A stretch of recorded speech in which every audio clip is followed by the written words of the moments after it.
What is going on, everybody? Welcome back to another episode of Strength Coach Rants. Today, we're going to be talking about the commercialization of youth sports, specialization, various things like that, and how absolutely insane many of you parents are. It's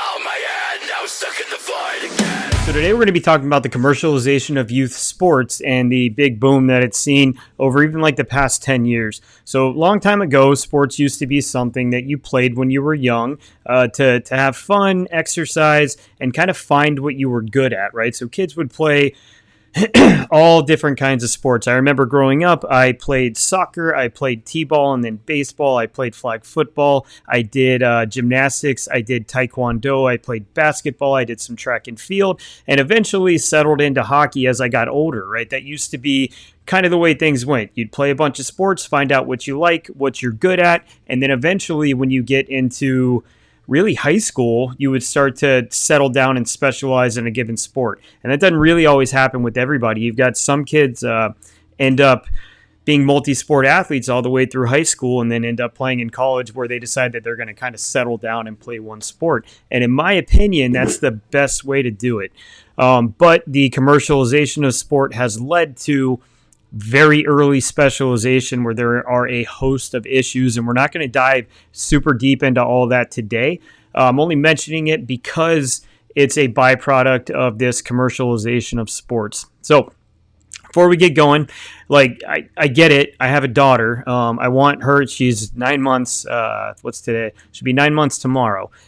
So I want her to pursue things that she enjoys, and I want her to be dedicated to something. But it really has gotten to the point here in the United States of like total insanity when it comes to youth sports.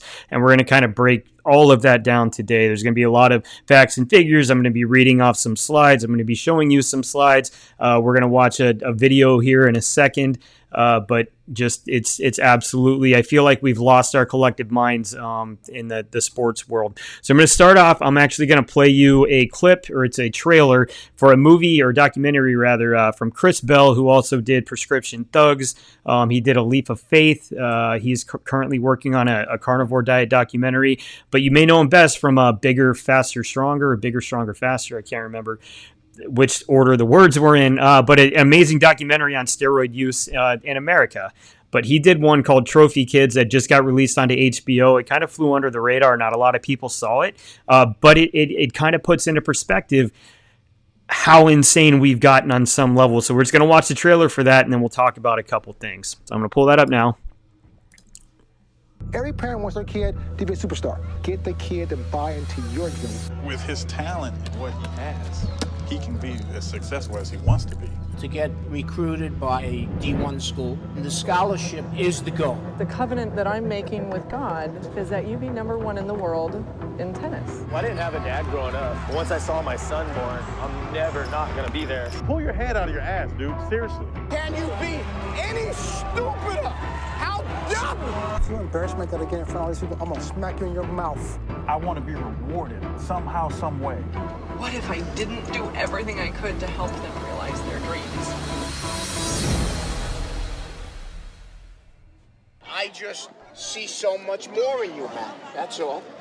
You know, man, I see more. So that is not necessarily your average parent, but there are many parents who kind of function this way, right? They may be coming from a place like of love and having the best of intentions for you. In that clip with those different parents, we saw that mom looked like she genuinely cared about her son and wanted to see him do his best. Those two fathers, the one was threatening to physically assault his daughter. The other seemed to be just very calling his son names and yelling at him, which is not all that uncommon. I see that all the time at the local hockey rink and everywhere else.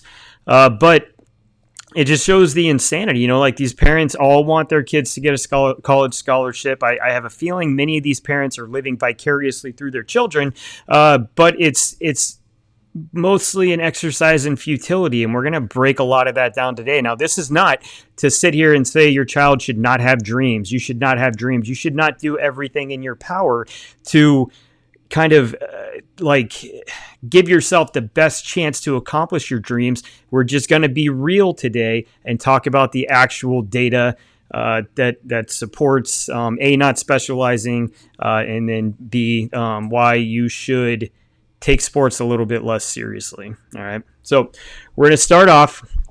Like I said, I'm going to be bringing up some slides here off to the side, so you may see me kind of looking at the computer more than the camera today. So youth sports is a business, first and foremost. Don't forget that, right? In 2019, in the United States alone, we generated, or spent rather, 19 billion with a B dollars on youth sports. Right. In 2022, it was almost 37 billion globally. Right. So we're more than half of that. And we definitely don't have half the the world's population. Right. And they're saying by 2026 globally, it's expected to reach, what does that say? Over 70 billion. Right. So our share of that being over half, we're looking at over 36 billion in funds dumped into our children playing games. and that's not to make light of all the things that come from playing sports, right? Like learning to, if you can play for a coach you hate, you can work for any boss. Learning to work as a team. Learning to, accept accountability. I think every child should play at least one team sport, and I think they should play at least one kind of individual sport, right? So a team sport so that you can learn how to not only work with others and work under people, but so that you can learn to take accountability, like I messed that up, right? And then understand that like your actions and your inactions kind of have an effect on the people around you who are all working towards a common goal, right? But I also think a lot of kids need to do something like wrestling or karate or swimming, or I hesitate to say figure skating or tennis, but a sport like that where there is no one else to blame. When something goes bad, right, that is on you. I didn't prepare. I didn't do what I needed to do, or I just wasn't good enough. And those are great lessons as well. So, while everybody kind of touts team sports and how important they are, I think the individual sports, every kid should at least spend a little bit of time playing an individual sport where, they're the only one that they can hold accountable. And I know many parents who would refuse to hold their child accountable and may punish a coach or something like that. But the lesson should be that we take accountability and we realize where we fall short and where we need to do better, when it doesn't necessarily impact other people and only impacts ourselves. So that's a lot of money. The biggest jump in revenue for youth sports occurred sometime between 2010 and 2017. And during those years, we saw a 55% boom in revenue. Now, you could say, oh, that's inflation, or it's really not. Maybe more sports getting popular, things like that. But the reality of it is that is around the time that year-round sports started. All right. And year-round sports, you could say, we have a sport that's 4 to 6 months for a season. And now all of these sports are 12 months long, and it is absolute insanity. And I'm ripping my hair out by trying to talk to, shouting it from the rooftops, how terrible specialization is for you at a young age. But these kids do it because they feel like they're not going to get playing time if they don't stay with this coach. And it's horrendous. But that's what's been the driving factor in these youth sports kind of achieving the amount of cash flow that they do. And that's not the only thing. I wrote an article that I'll link in the description here. These youth sports, God, there's a team around me that has player cards and bobbleheads and like individual player gear that you can buy. It's all been so commercialized. They have their own locker rooms. They have their own facilities. They have their own training facilities, right? And that all has to be paid for. And we can't pay for that 6 months out of the year. It takes a full calendar year and people working a lot of hours to maintain those types of kind of amenities that we now offer to kids that are 10 years old. It blows my mind, but that's what happens. So we're going to go over some of the costs for these individual sports. And there's a couple different numbers here from a couple different surveys and studies that I found. So you'll get a wide array of various things. But what I want to start first off by saying the average family here in the United States spends between 20 and 25 hours per week on their child's sport, right? That's a pretty big time cost. You're talking about 1,300 upwards of 1,300 hours a year just on their child's sport. Like, that's a lot of time. That's time, that they could also be doing other things as kids get older and they're not like necessarily going to make it to the professional level. They could be getting jobs. They could be spending time with family. They could be spending time with friends. They could be spending time training. It's just, that's a lot of time, 1,300 hours over the course of a year. And I think a lot of times what gets kind of neglected from this is that's not just time hours for the parents and the child. Think about the kid that gets dragged along to all these things, right? It's just, in a lot of respects, it can be unfair to other members of the family when it's really not even necessary. The 10, and I'll link a description to this too, but the 10,000 hour rule is total nonsense. You don't need all this time of playing and practicing your sport to master it. And I'm not going to dive into that. That's kind of beyond the scope of this podcast episode, but like, it's a lot of unnecessary time that we could be spent doing other things, regardless of how elite your child may be. All right, so like I said before, youth sports is a business. The average American family, and this is for all levels, right? So this is from like rec to the super elite. Every family that spends money in the United States spends about $1,170 on average. Right now, if you're a parent and you have a child playing at an elite level, you're probably like, that's it? That's not much, because it's really not all that much. But that's every sport, every level, divided by the amount of kids that play. That is about the average that family spends. So you got to realize, too, there's also, the family that's maybe spending $200 a year playing one season of rec basketball. But we're going to kind of dive into more of this. Like I said, all right, so these are from a 2016 survey. And these numbers are going to appear pretty light because, again, they involve from the rec level all the way up to like the elite level, right? So I'm going to break down different sports, and we'll talk about that. And then I'm going to go into another survey that was done of like elite players. All right, so hockey, the average American hockey family spends about $7,000 a year. So that's a good amount of money. Now, this includes travel, equipment, coaches' fees, league dues, whether they're playing rec or they're playing travel, like apparel fees, all of that. All in, the average family spends about $7,000 a year. Now, 52% of these families surveyed send that they spend over 11% of their family's income, 11% or greater, on the sport of hockey, that's a lot of money. You talk about 11%, your kid plays a sport for 12 years and doesn't end up going where you want them to go.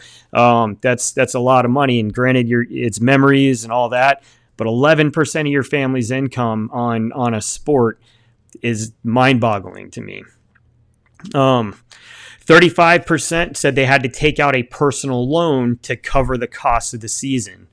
35% of these families are taking out loans so their kids can play travel hockey. That's wild.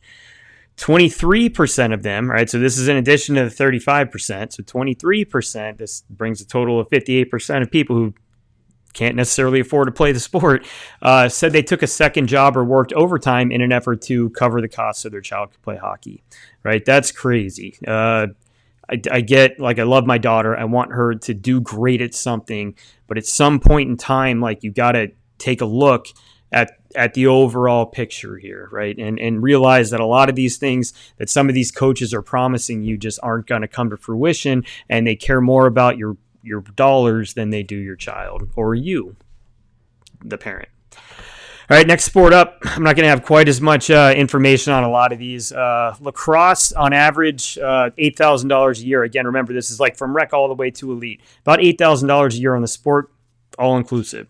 Baseball and softball, about $4,100 a year. Soccer, about $1,500 a year. And basketball kind of comes in at the bottom, right around $1,200 a year. Now, one that I did not include in this is cheerleading, and that's just because I don't feel that I get a lot of cheerleading parents that listen to this podcast, or cheerleading coaches, or people in general.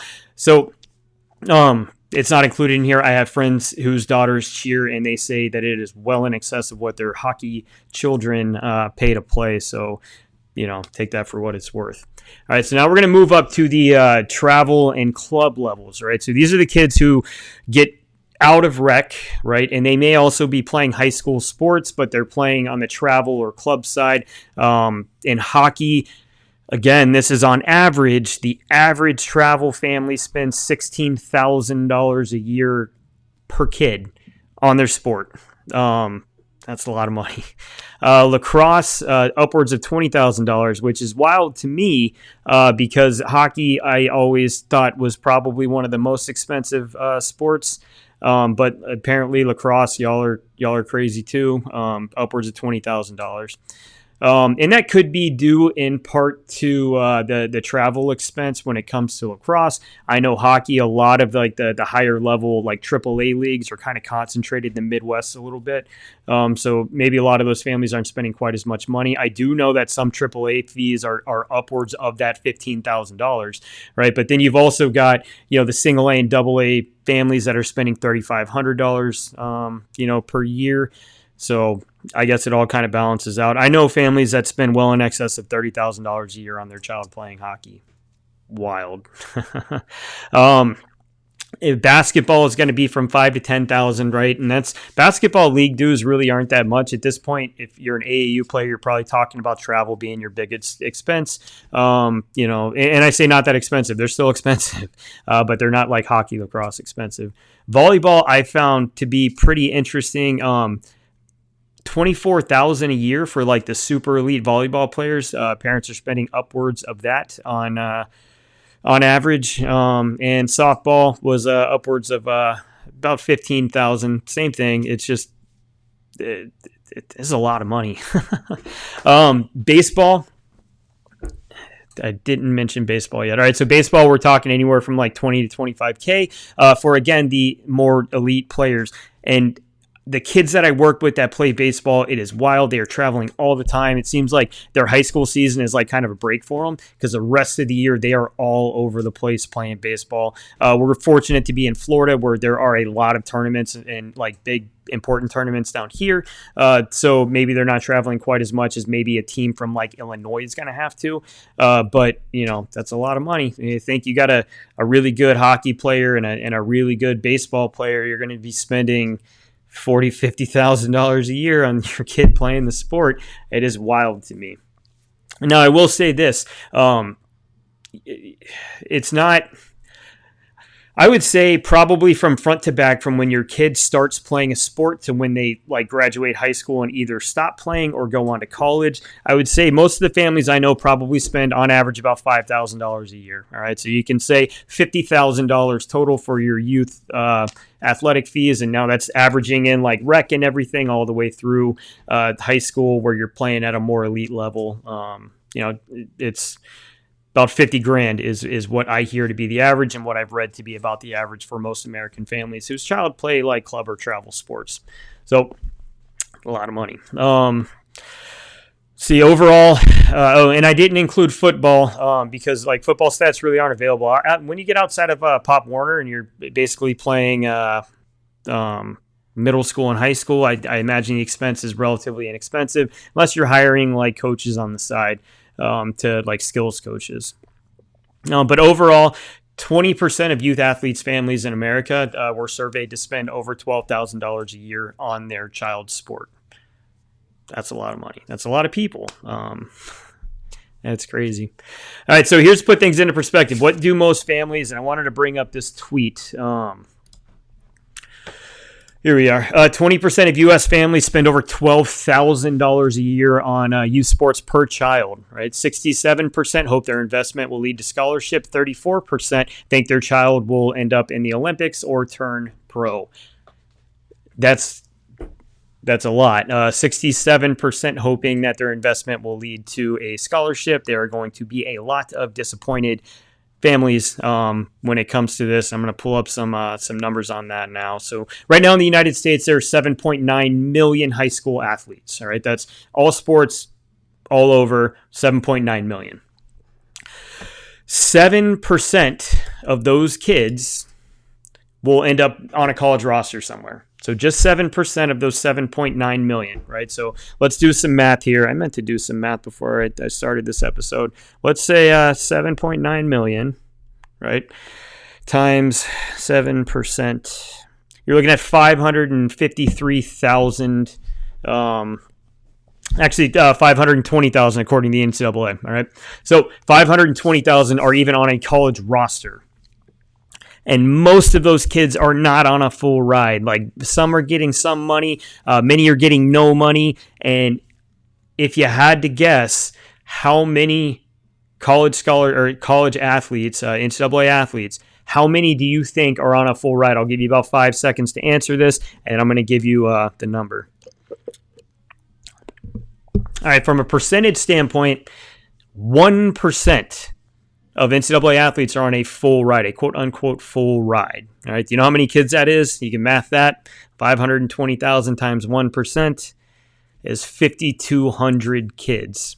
So out of this 7.9 million high school athletes, 5,200 kids will end up with a full scholarship to college. Now, if you're dumping this 50 grand into your kid's sports in hopes of getting a scholarship, then you're going to be very upset when that never pans out. If you were to spend $5 grand and throw that into a college fund for your kid every year, you'd have well in excess of like $75,000. That's with like moderate gains in the markets, right?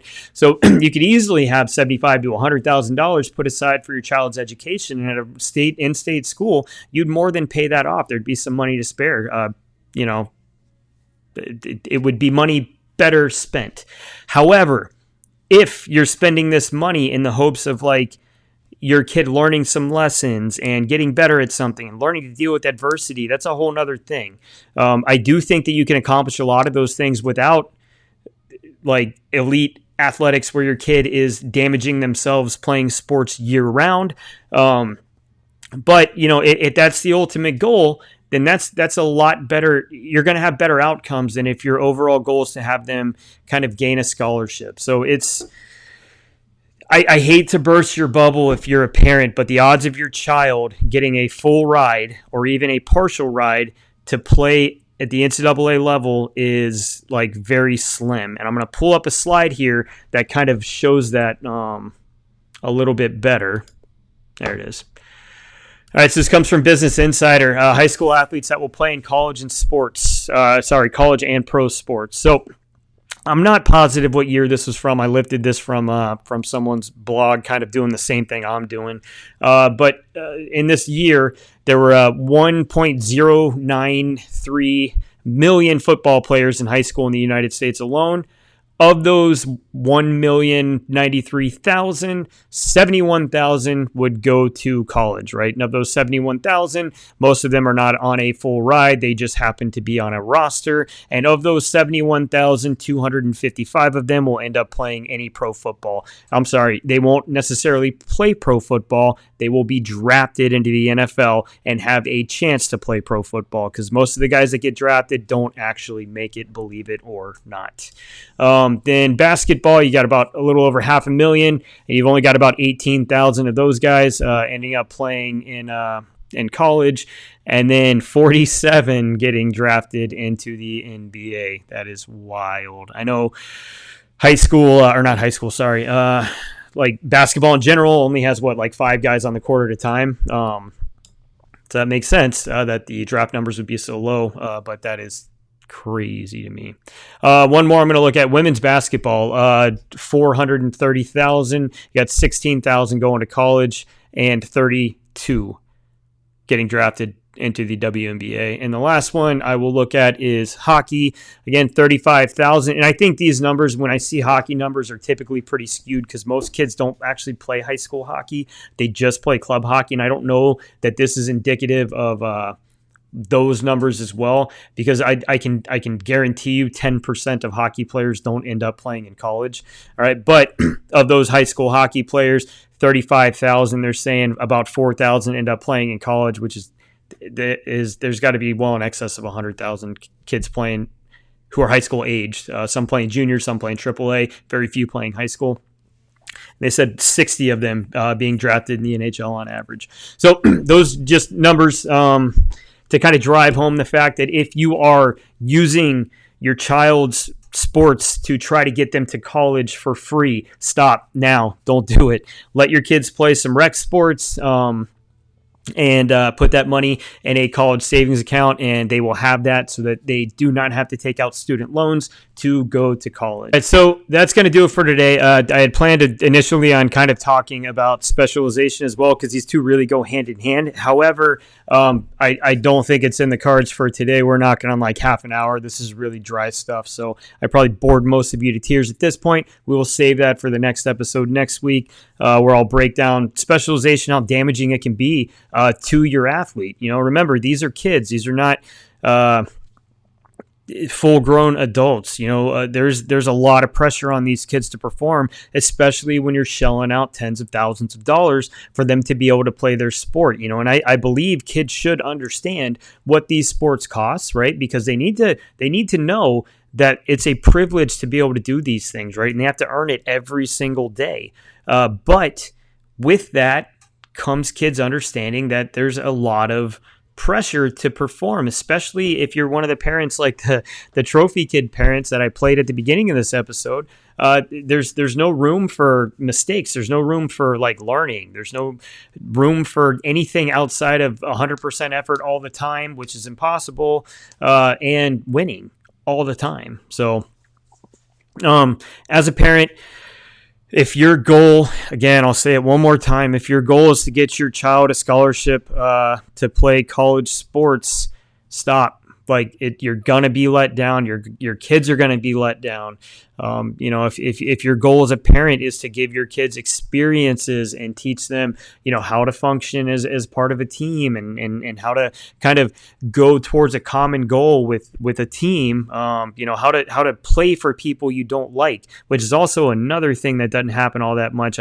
There's so much organization hopping down here. I'm sure it happens everywhere, but you don't like a coach and you just leave. So they're not even learning that. But if that's your goal, like college scholarships, just stop. If your goal is professional sports, stop. It's more than likely not in the cards. I've said it before and I'll say it again. 90 some odd % of professional athletes were going to be there no matter what. Didn't matter what kind of coaches they had. It didn't matter like what they eat, how they train, none of that stuff. They are just that genetically gifted. And that's what the top tier is. It's probably 90 to 95% genetic freaks, I don't even think it could be as high as 10% hard work. And then you get the odd, like both, right? Where you've got like a Michael Jordan or a Sidney Crosby or a Connor McDavid or a Patrick Mahomes or, somebody who had the work ethic and the genetics, and that you end up, there. But that's like the top 0.001% of athletes. I promise you, more than likely, your kid's probably great, but that's probably not them. So we'll wrap it up here. I think we're at like the half-hour mark. I like to try to stop it there because any longer and it just gets too dry and too long. So next week we'll talk about youth sports specialization. The following week, I believe we're going to talk about a study that kind of linked preseason mental conditioning to depression and anxiety in kids, which is a pretty neat topic. But that'll be in the coming weeks. So hope everybody learned something. I hope if you have kids that are playing that you're doing it for the right reasons and not to live vicariously through them or to obtain a college scholarship of some kind, because it's probably not in the cards. And we will see you next time. It's all my head, now stuck in the void again.